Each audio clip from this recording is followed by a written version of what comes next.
And y'all thought I was full of shit. Told you, okay? So here's the deal. At least one major question was answered in the press release that we will link up in the description box below, and we'll put it as the pinned comment below for all of y'all that thought this information wasn't credible. I've seen all the posts. I've seen all the people, had people tag me in it. Well, now you know. So bring that same energy back to the comment section now that you know it's official. So one big question was answered. They are moving manufacturing back to the U.S. That was one of the big speculations. To be honest with you, I'm kind of surprised that they pulled that off. And I had an email that was sent to me by a worker from the factory in Mexico that was speculating about this. Do they move any manufacturing to Mexico to offset it, or does this mean that now everything is coming to the U.S.? It sounds like from the press release that everything is coming back to the U.S. Is there a learning curve for Bass Pro Shops under the Tracker Plastics umbrella that makes the Ascend brand fishing kayak to make a premium kayak like a Hobie? I think so, but not as big of a learning curve as if someone acquired the company that didn't already have a rotomolding manufacturing arm of their business. In fact, they probably have been preparing for that, which is why they've been silent up until now, so that when they do repatriate the molds and the manufacturing, that they can hit the ground running. My guess is, and this is just me using my crystal ball, that they'll probably start with your compasses, your passports, some of your more price-friendly, price point, easier to manufacture, less post-mold assembly required, meaning after it comes out of the mold and it's just about how much stuff do you have to attach to it. And I think that those models service their livery, their resort, their business that is pretty substantial abroad. And so if I was to guess, and I would, based on experience, obviously, I would say they'll probably start with a crawl, walk, run, fly approach. Most of their warranty issues are things that they're going to have to deal with initially are going to be in your more premium boats, your Outbacks, your PAs, and predominantly your PAs.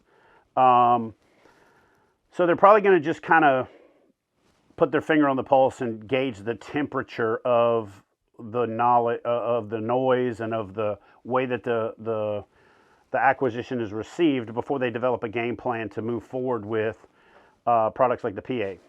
I could be wrong. I could be totally wrong, but my guess is, from a business standpoint, that they may go that route, build from the bottom up, get their reps in, get their assembly lines set up, get the molds moved, do those kind of things. So what does this mean for kayak fishing, and why am I talking about it? It means that there is a new opportunity for us as a sport. That means that there's now a company that has the resources, the distribution, the money, one of the resources, but I'll break that out separately, has the money to turn this iconic American brand around. And also it can light a fire under the ass of every other manufacturer in the game, because you just found out there's a new #1 contender potentially weighing into your weight class. So I also just don't think it was good for our sport for Hobie to be struggling. I thought that they either needed to go completely away or come back strong, and the comeback strong is what I hoped for, because a strong market makes a strong competitive environment, makes a strong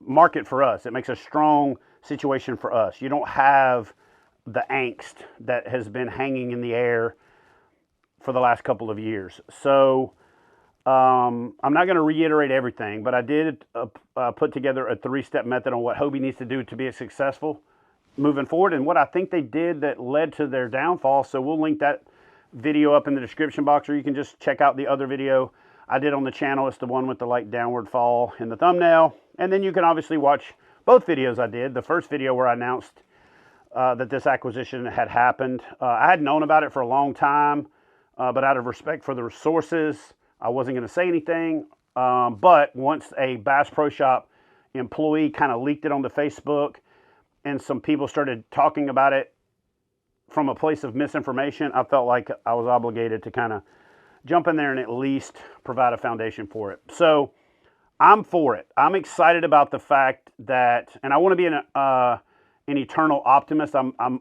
genuinely trying to be an optimistic person. So I'm going to be cautiously optimistic and hope for the best. So the manufacturing returning to the U.S., that's a big thing. That's a big deal.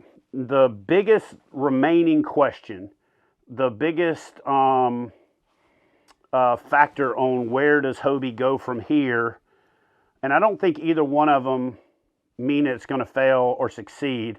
I just think that there's one path that's better for all of us, is do they go specialty or do they go straight self-fulfillment, exclusive, you can only buy the products through Bass Pro Shop.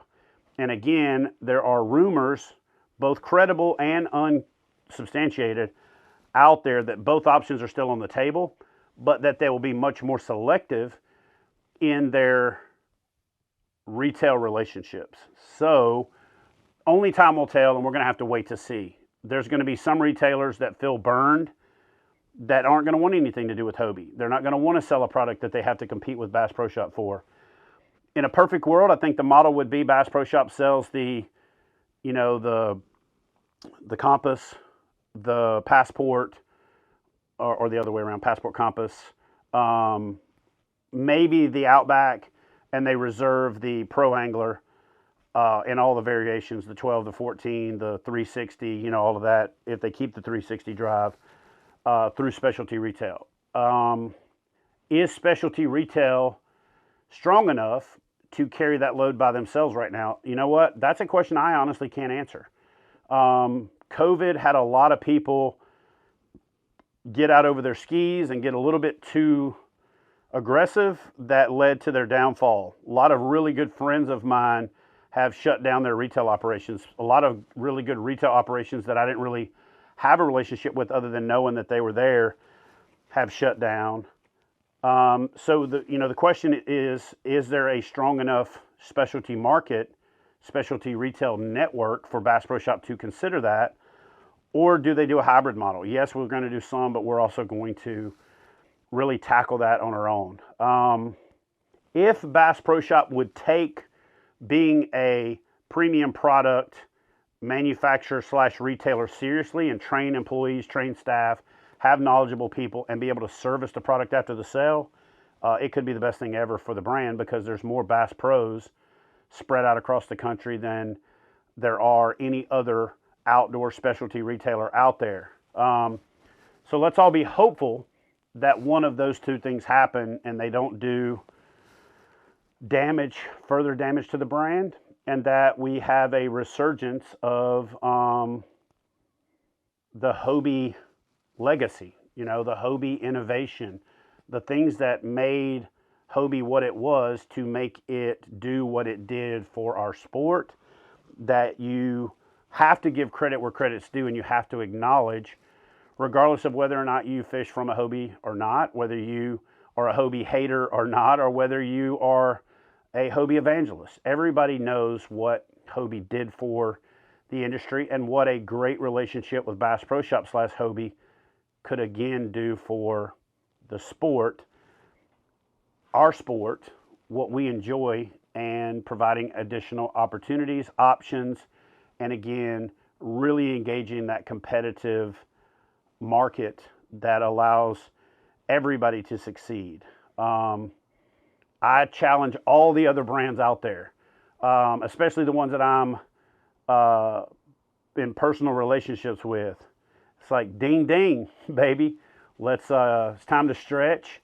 It's time to put on your headgear, get your mouthpiece, get the hands taped up, and it's time to let's just make this as positive a thing as we possibly can on all sides.